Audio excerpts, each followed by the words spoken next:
पांचवा प्रश्न है योग के कर्म विनिमय तथा साचर्य गुणों का उपयोग करना है और निम्नलिखित परिमेय संख्याओं को जो है वो मान ज्ञात करना है।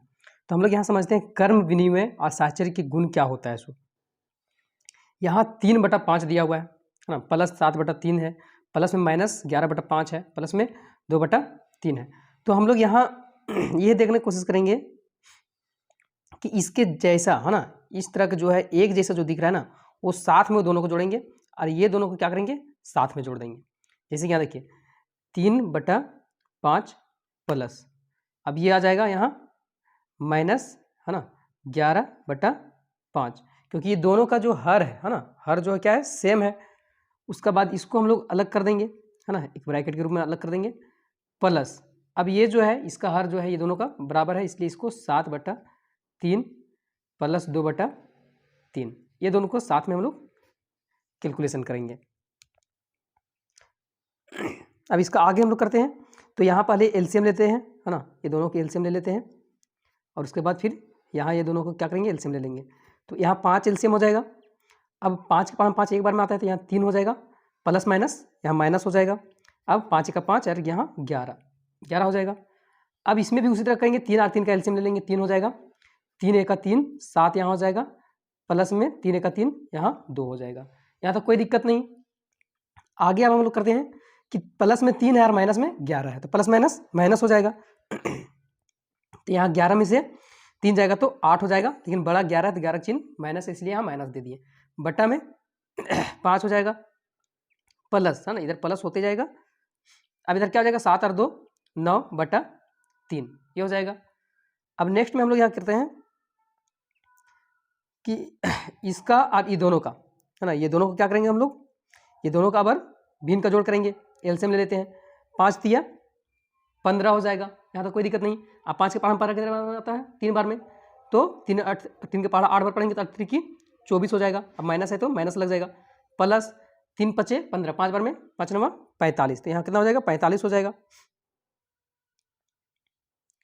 अब ये दोनों को हम लोग क्या करेंगे, जोड़ देंगे है ना, माइनस में है और ये प्लस में है, प्लस माइनस माइनस हो जाएगा। अब इसको घटाएंगे तो क्या हो जाएगा, 45 में से 24 जाएगा तो 21 हो जाएगा, 21/15, 21 कितना हो जाएगा, 15। अब इसको हम लोग छोटा कर सकते हैं है ना, काट सकते हैं, जैसे कि 7 के 3 के पास से आ रहा है ना, 3 7 21, 3 5 15, तो क्या आया आंसर, आंसर आया 7/5।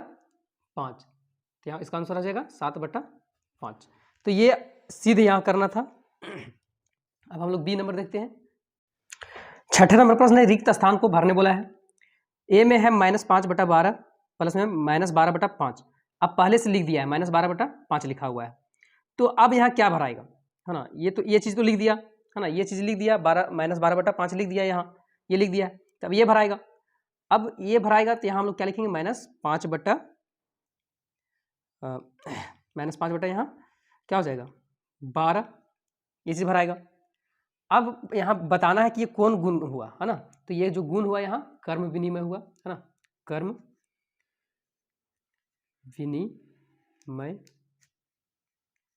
गुण से। उसी तरह से यहाँ हम लोग देखेंगे कि -7 था है ना, प्लस में -13/8, अब इधर बराबर कर दिया, -13, इसको मतलब पहले लिख दिया, तो अब यहाँ कौन लिखाएगा, -7 लिखाएगा। तो इस गुण को हम लोग क्या बोलते हैं, कर्म विनिमय। तो यहाँ भी क्या हो जाएगा, कर्म विनिमय गुण ही हो जाएगा। अब यहाँ देखते हैं, यहाँ 17/-5 है, प्लस में -3/7 है, प्लस में फिर -7/8 है। अब यहाँ ये लिख दिया, ये चीज़ यहाँ लिख दिया, और ये चीज़ को जो है वो लास्ट में लिख दिया है ना, तो ये वाला यहाँ लिखा गया, अब ये लास्ट में लिखा गया, तो यहाँ कौन बच गया है, तो -3/7 बचा हुआ है। तो ये भी क्या हो जाएगा, कौन सा गुण हो जाएगा इसमें भी जो हो जाएगा वो कर्म विनिमय गुण ही हो जाएगा है ना, कर्म विनिमय गुण से इसमें भी हो जाएगा। अब नेक्स्ट है कि -11/7 है ना, अब इधर दे दिया है 11/7, ठीक है, यहाँ दिया है -11/7 और इधर हम लास्ट में मेरा दे दिया है 11/7, तो यहाँ क्या होना चाहिए, तो यहाँ भी -11/7 होना चाहिए है ना, और यहाँ क्या होना चाहिए, तो यहाँ 11/7 होना चाहिए। तो अब यहाँ ये कौन गुण हो जाएगा, तो ये भी हो जाएगा कर्म विनिमय गुण, कर्म विनिमय गुण से। तो ये 6ठा नंबर प्रश्न खत्म हुआ। अब 7वां का बढ़ते हैं आगे। बोला है निम्नलिखित प्रश्नों का उत्तर देना है ना। वह कौन सी परिमेय संख्या है जिसका योज प्रतिलोम वह क्या है, खुद है, स्वयं है। तो जीरो है ना, जीरो का योज प्रतिलोम स्वयं है ना। जीरो को अगर प्लस में भी लिखते हैं माइनस में भी लिखते हैं तो जीरो जीरो ही रहता है। अब आगे है किसी ऋणात्मक परिमेय संख्या का ऋणात्मक क्या होगा, है ना। कोई ऋणात्मक है, माइनस में है कोई संख्या, है ना, तो उसका माइनस और क्या हो जाएगा। तो माइनस का कोई संख्या जो है ना, वो ऋणात्मक में है और उसका फिर ऋणात्मक करना है, 2 बार ऋणात्मक करना है, तो माइनस माइनस कट जाएगा, तो क्या हो जाएगा, इसका धनात्मक हो जाएगा, है ना, धनात्मक। सी में है क्या 2 परिमेय संख्याओं का अंतर एक परिमेय संख्या होता है। तो हाँ, है ना, 2 परिमेय संख्या है और वो दोनों का अगर अंतर किया जाए, है ना, 2 परिमेय संख्याओं का अंतर अगर किया जाए तो जो भी संख्या आएगा वो परिमेय संख्या ही आएगा। डी में है क्या योग पर परिमेय संख्याओं साहचर्य है। योग में जो परिमेय संख्या होता है वो साहचर्य है। तो हाँ, इसका आंसर हो जाएगा हाँ। क्या योग के अंतर्गत परिमेय संख्याओं कर्म विनिमय है। तो यहां इसका हो जाएगा हाँ आंसर।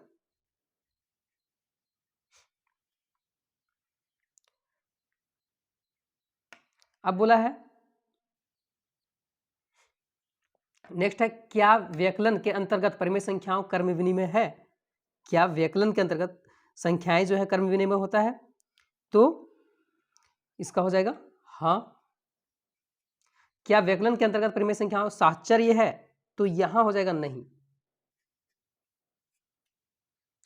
आगे है वह कौन सी परिमेय संख्या है जो अपने ऋणात्मक के समान होता है ना। ऋणात्मक में ऋणात्मक है तो उसमें कोई फर्क नहीं पड़ेगा, तो शून्य हो जाएगा, जीरो। अब आगे एक है कि क्या परिमेय संख्या के लिए योग तत्समक क्या है ना, तो इसका जीरो हो जाएगा योग तत्समक। तो यहाँ 1.2 था वो पूरा पूरा खत्म हुआ। अब 1.3 हम लोग देखते हैं आगे।